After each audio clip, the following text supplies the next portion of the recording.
हेर्नुहोस् मेरो बुढाले सेलरोटी पोल्नु हुँदैछ।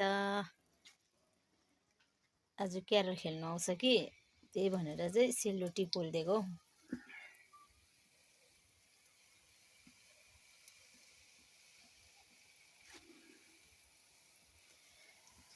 आगो पनि बल्दैछ दामी।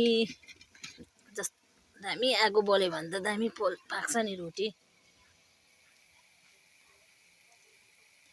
यहाँ चाहिँ आलु उसिनेको हो, आलुदम बनाइदिउँ भनेर।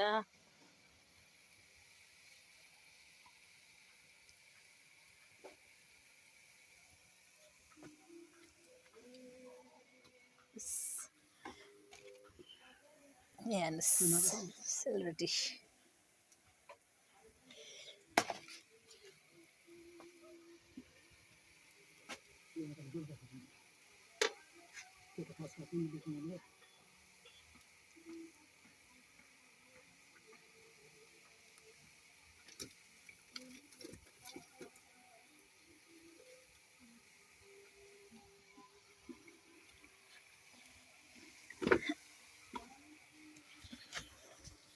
सेलरोटी पोलेको चाहिँ मजा लाग्छ हो, खानु चाहिँ मन पर्दैन हौ कुन्नी के भएको।